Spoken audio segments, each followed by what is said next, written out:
Hey, welcome back to the channel everyone. It's been a long time. I think I'll go back to YouTube now. Seems to be a bit better. Anyway, so recently I've been using my Elite Xbox controller. There, love it, fantastic. But come to my attention a new controller, which I've got with me here. So I decided to purchase this out of my own money. We're looking at the Fusion powera. So this is a pro wired controller with paddles on the back. You can get the other version of it, which has no paddles on. It's for the Xbox and for Windows. So I thought I'd check it out. But here's the box, pretty much what you're getting in it.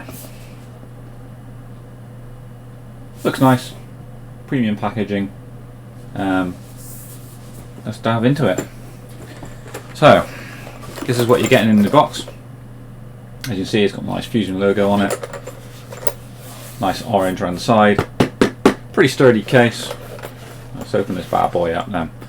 Obviously, I haven't put the controller in here just for now, but you can see where it sits. You get some nice green sort of different coloured rings put on it. This is the important bit here. This is the paddle pack. And you get 2 extra lengths with it. So this is the one.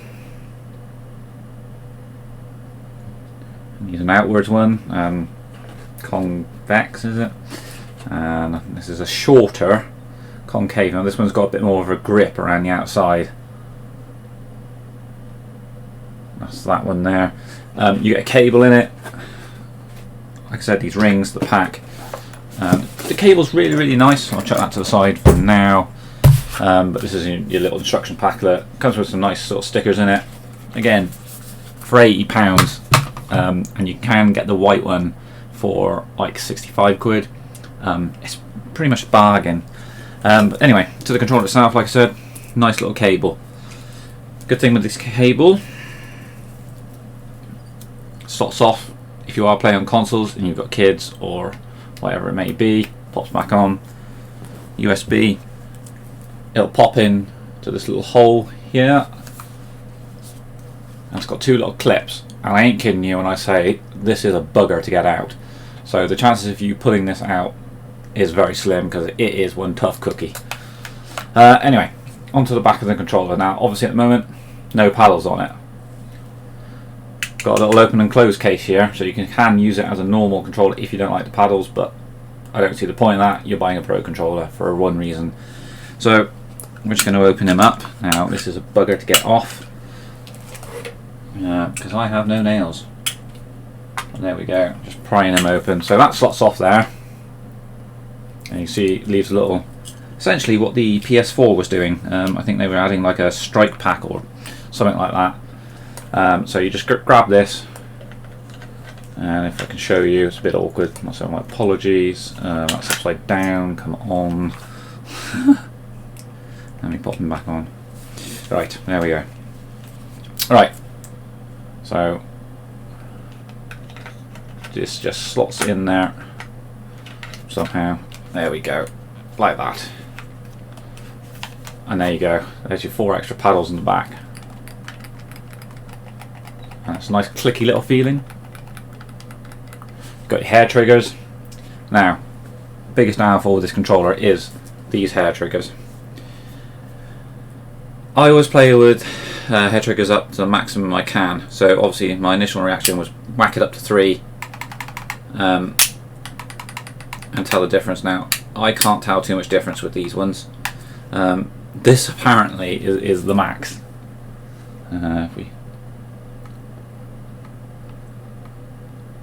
Which is there. This will not work on Destiny. You have to have it on number 2 setting. Because when you're using a last word or a hand cannon, of course what happens is when you're firing, the hammer doesn't click down properly and you just go. Now I know for a fact with the Razor, you could hold some buttons. It was like hold right trigger X and the remap button or something like that, and it would click on to the hair trigger mode. I don't know if you can do it with this. I've had a look around and I can't find anything as of yet, so if you do know and you are watching the video, post it down in the link would be fantastic. But as far as I know, you have to use the setting 2 with this, and I'm pretty sure you have to use the default setting on the left trigger for the Sparrow, because the Sparrow will not engage in its accelerator at all, so you have to have that low down as possible. And that's pretty much my only downfall with this controller, is that, and it's not actually that big a problem.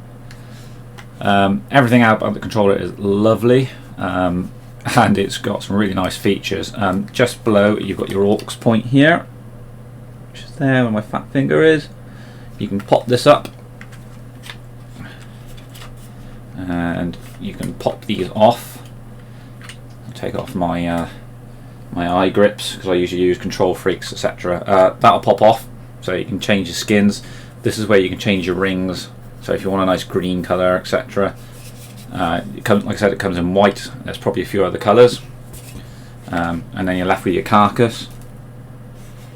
So here you can change these off. These are my default. I always use a high one for the right there, as you can see, and a short one for the left.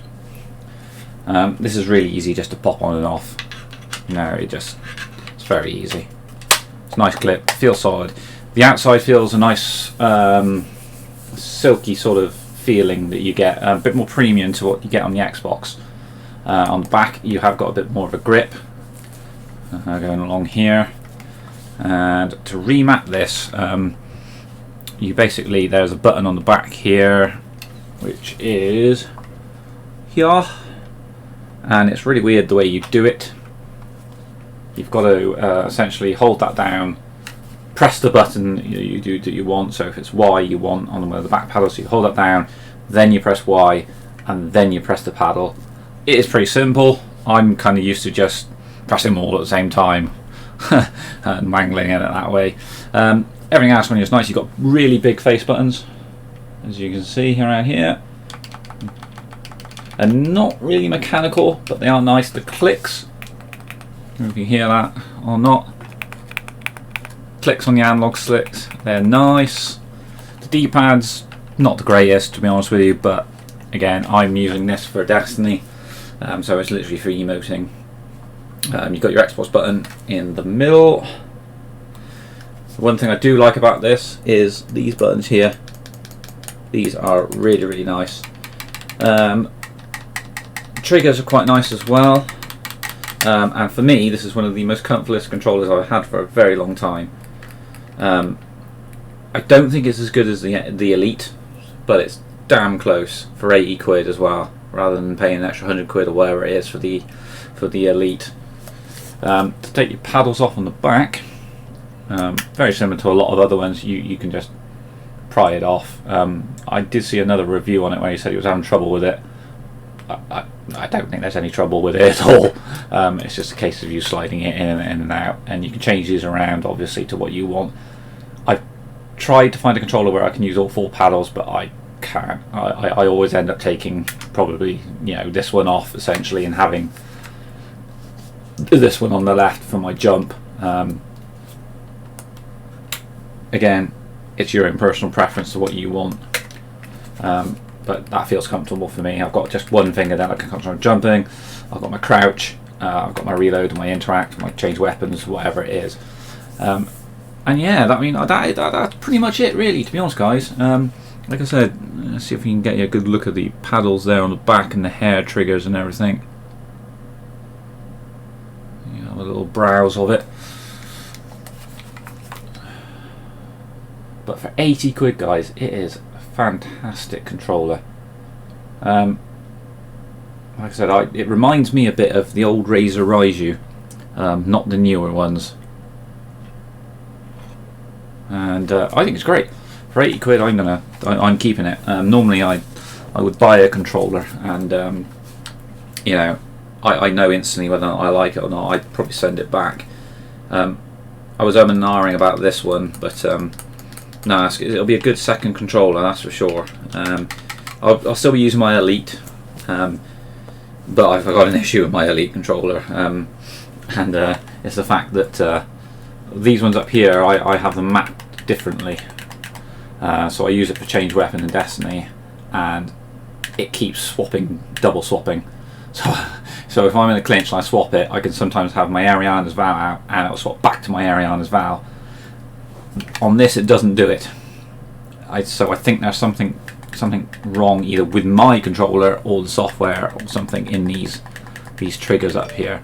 But you know, this one does feel more comfortable, a bit more sturdy. But again, like I said, for 80 quid, it's a fantastic controller. I think it's the best controller out there you can buy for 80 quid, or I think it's better than Scuffs. I think it's better than all these other ones, Razors. Yeah, I wouldn't hesitate to buy this if I was in the market for getting a Pro controller, either for my Xbox or my PC, depending on what you want to play. But yeah, that's it for today's video, guys.